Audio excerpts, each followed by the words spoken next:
getting their needs met at less cost. So we want to take the beauty that got this concept appealing to so many people for so many centuries, and we want to reserve that. We just want to show how to get the beauty in that met in a way that's more effective and less costly. So we don't want to get rid of that so much as transform it into something that's more life-serving.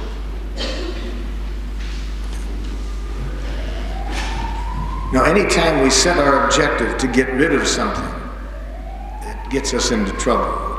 Nonviolent communication suggests that we set our objectives of what do we want rather than what we don't want.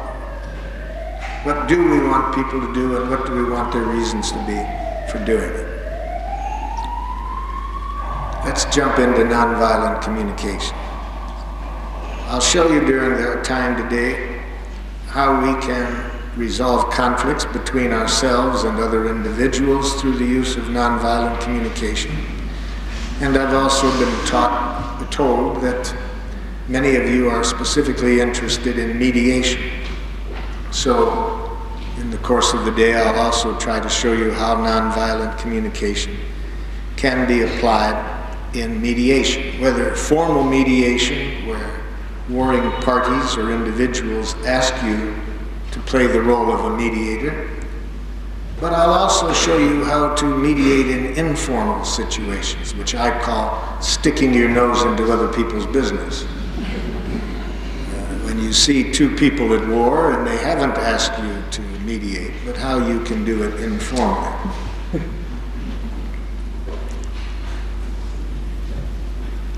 Nonviolent communication in any conflict situation is designed to help us make a connection that I call a magic connection with others. I call it magic because when this connection is there, I find that any conflict can be resolved in a way that everyone's needs get satisfied. This magic connection. I've put on the board rough outline. I don't know that anybody in the back can see it. This connection involves the question of what's alive in us. And when I can get two warring parties or two warring groups connected to what's alive in each other,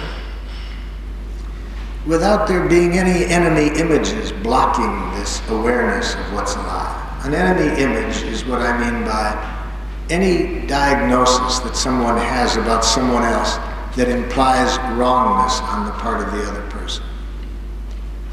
I'll be suggesting today that any language we use that sounds to other people like we are diagnosing them or judging them as wrong is a suicidal, tragic expression of what's alive in us. Sadly, instead of being educated to clearly communicate what's alive in us, we've been educated to think of what is wrong with people who don't behave in ways that we like. So nonviolent communication shows us a more natural way of thinking and communicating. How to come back and use only a language that describes what's alive in us without in any way criticizing, insulting, or diagnosing wrongness on the part of others. So it's been my experience that when I can get two people connected at this level, what's alive in both of them? Nobody sees the other as wrong. Conflicts would seem unresolvable. It's amazing how simple they can be resolved. Or between two groups. For example, I was asked to mediate between two tribes in northern Africa, in a village where the warfare between these two tribes had led to 1/4 of the population being killed in 1 year. There had been 400 people in this village the year before. By the time I got there were 300 people. 1/4 of the population killed. It took a colleague of mine about 6 months to get the chiefs from both sides to agree to meet and mediate this conflict, because both sides started with the image of the other that talking would do no good. These other people are, and they had enemy images of the other. They didn't see the humanness of the other. So what good would talking do? But that's pretty much what I run into in my work, whether it's husband and wife in a conflict or anyone else. We have these enemy images which make us think that communication won't work. The only language this other person will listen to is punishment. So here I'm in a room with 12 chiefs from one side on one side of the table, 12 on the other, and I want to start the effort of getting them connected to what's alive in one another. We'll see today that a key ingredient in being able to be literate about what's alive in us is the phenomenon of human needs. What needs do people have? All human beings have the same needs. So if we can see what's alive in terms of needs, we never see an alien force. We see clearly that we're all created out of the same energy when we have a need consciousness. Now, sadly, very few people have a need literacy or consciousness because people do not make good slaves when they're in touch with their needs. So since we have been living under domination cultures for several centuries, we have not been educated to be very need literate. I went to schools for 21 years. I cannot recall ever being asked what my needs were. I went to schools where your advancement depended on your being able to parrot back what people in authority told you was right. You see, what was alive in you wasn't important. Knowing what authorities think is right was the game. So here are these people on both sides of the table, and I ask them this question. I'd like to start today by finding out what needs of yours are not getting met. I'm confident that if we get everybody's needs expressed, we can find a way to get everybody's needs met without any further violence. So what needs of yours are not getting met? I use the symbol of jackal to talk about language that is life alienating, that gets us disconnected from what's alive in us and turns people into things and objects and inspires violence. Jackal language. So I ask, what's alive in you? By asking about needs.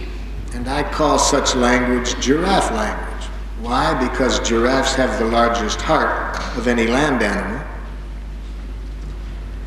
And nonviolent communication is a language of the heart. It requires us to go inside and reveal what's alive in us. So today, for teaching purposes, I'll be using the giraffe as a symbol of life-serving language, nonviolent communication, and jackal language, language which is alienated from life and provokes violence. So I ask a giraffe question. What needs of yours are not being met? The first chief that responds screams across the table, a diagnosis. He tells me what he thinks is wrong with the other side. Here's how he expressed it. You people are murderers! See? I ask, what are your needs? He tells me what he thinks is wrong with the other side. Now, do you think that made the other side more compassionate toward his needs? See, this is why I say anything we say that implies wrongness on the part of others is a tragic, suicidal way of expressing what's alive in us. And with the speed of light, someone on the other side screams back, you people have been dominating us. See, another diagnosis. I did not ask for diagnosis. I asked, what are your needs? They didn't know how to say their needs. Therefore, it wasn't surprising to me that a quarter of the population is killed in 1 year. How can you resolve conflicts when all you're taught is to think of what's wrong with your adversaries? So, in a case like this, when I'm in the role of a mediator, I use some technology that I'm going to share with you today. It's some powerful technology. Giraffe ears.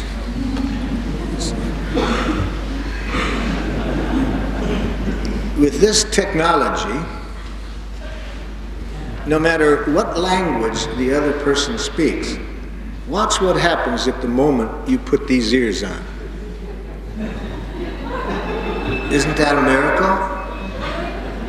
At the moment these ears go on, all you can do is see what's in the other person's heart. You can hear no criticism. You can hear no put-downs. All you can hear is what's alive in the other person. So this person says, "Murderer!"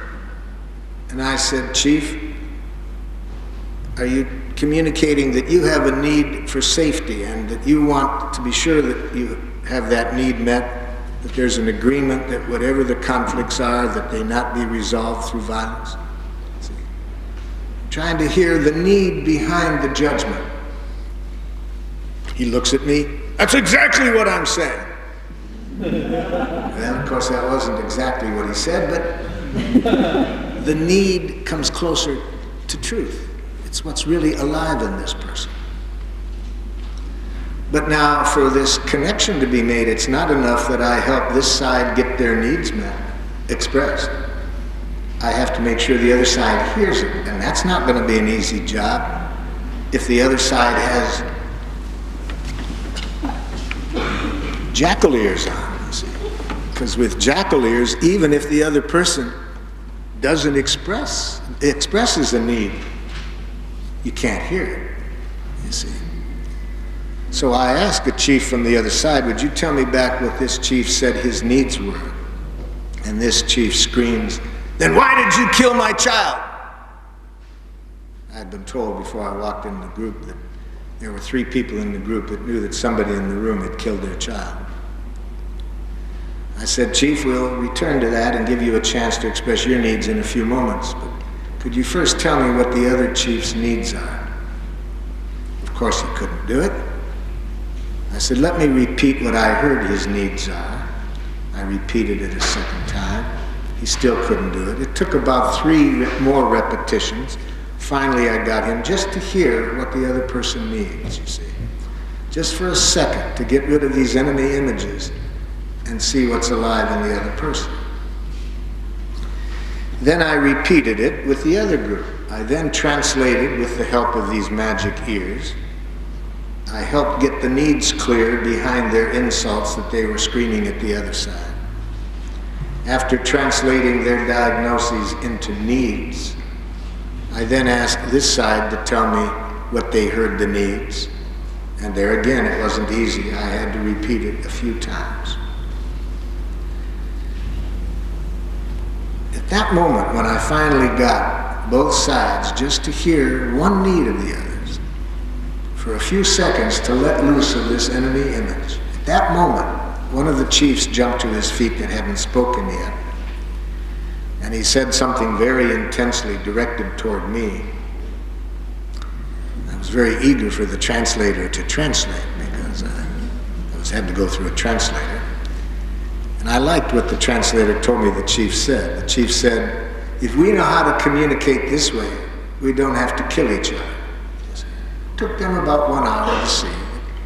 If we can talk about needs, get rid of these enemy images, we don't have to dehumanize one another, blame one another, use punishment with one another, guilt with one another.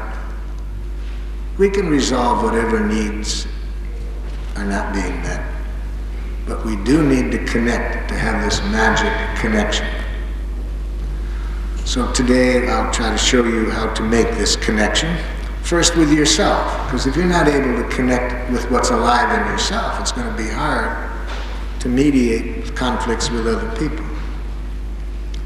And then I'll show you how to create this connection with other people that you might have a personal conflict with, and we'll show you how to resolve that. And then later in the day we'll return to mediation and see how this applies in mediation. Any conflict, any questions or comments at this point? More conflict.